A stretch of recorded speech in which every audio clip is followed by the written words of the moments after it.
حضرت عبداللہ ابن عباس رضی اللہ تعالیٰ عنہ سے مروی ایک روایت ہے، میں ایک دن حضور کے پیچھے بیٹھا ہوا تھا، سواری میں حضور کا ردیف تھا، تو حضور نے فرمایا، اے بیٹے، اے لڑکے، میں تجھے کچھ کلمات سکھاتا ہوں، تو اللہ کے حقوق کا خیال رکھ تو وہ تیری حفاظت فرمائے گا۔ تو اللہ تعالیٰ جل شانہ کے احکام کی حفاظت کر، تو اسے اپنے سامنے پائے گا۔ اذا سألت فاسأل اللہ، جب سوال کرے تو اللہ سے ہی سوال کرے، اللہ سے مانگنے کا مزاج پیدا کر لیں کہ فرمایا تمہارے جوتے کا تسمہ بھی ٹوٹ جائے تو وہ بھی اللہ سے مانگو۔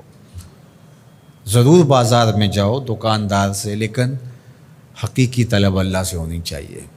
بات بات پہ اللہ سے سوال کرو، بڑی سے بڑی چیز بھی اس سے مانگو، چھوٹی سے چھوٹی چیز بھی اسی سے طلب کرو۔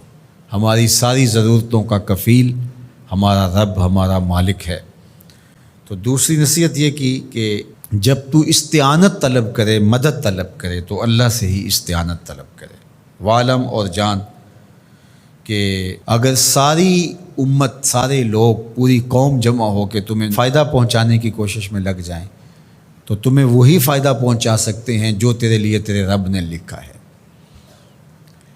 اور فرمایا وَإِنِ اجْتَمَعُوا عَلَىٰ أَن يَضُرُّوكَ بِشَيْءٍ، اور اگر تمہیں نقصان پہنچانے کے درپے ہو جائیں، لَمْ يَضُرُّوكَ إِلَّا بِشَيْءٍ قَدْ كَتَبَهُ اللَّهُ عَلَيْكَ، تو تجھے صرف وہی نقصان پہنچا سکتے ہیں جو اللہ نے تیرے لیے لکھا ہے۔ سارا زمانہ بھی مخالف ہو جائے، تیرا کچھ نہیں بگاڑ سکتا۔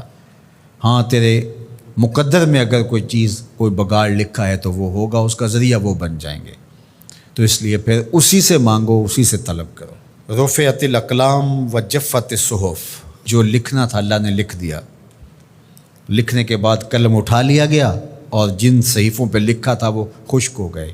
اب کتابیں بند ہیں، تو اس لیے اس نے تیرے لیے جو لکھا ہے وہ ہو کے رہے گا، تو خام خواہ لوگوں سے ڈرنے کی ضرورت نہیں ہے، اور تیرا فائدہ، تیرا نقصان اسی کے دستے قدرت میں ہے، تو اسی سے طلب کر، اسی سے مانگ۔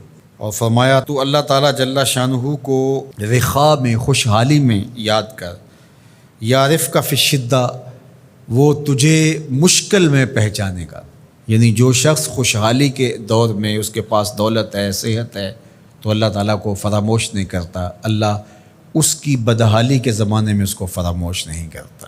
وعلم، اور جان، ان النصر مع الصبر، کہ جو مدد ہے وہ صبر کے ساتھ آتی ہے۔ وان الفرج مع الکرب، اور کشادگی جو ہے وہ مشکل کے ساتھ آتی ہے۔ وَأَنَّ مَعَ الْعُسْرِ يُسْرًا، اور سہولت جو ہے وہ مشقت برداشت کرنے کے بعد آتی ہے، تنگی کے بعد فراخی آتی ہے۔ پہلو مشکل پھر تمنا، پہلو کنڈا پھر پل، شاید مگروں پہلو مکھیاں ڈس دیاں ڈنگ والیاں۔ تو یہ سب ہوتا ہے، مشکلات، تکلیفیں، آلام، مصائب، ان سب سے گزر کر کے آسانیاں آتی ہیں۔ خود حضور کی زندگی دیکھ لیجئے، مدنی زندگی مکی زندگی کے گزرنے کے بعد، طائف کے مراحل کو طے کرنے کے بعد آتی۔ تو ہم ڈائریکٹ اگر چاہیں مکی زندگی کو اختیار کیے بغیر اور طائف کی مشکلات اور سنگلاخ راستوں سے گزرے بغیر مدنی برکتیں حاصل کرنا، تو وہ نہیں پا سکتے۔ تو یہ اللہ تعالیٰ نے ایک نظام رکھا ہوا ہے۔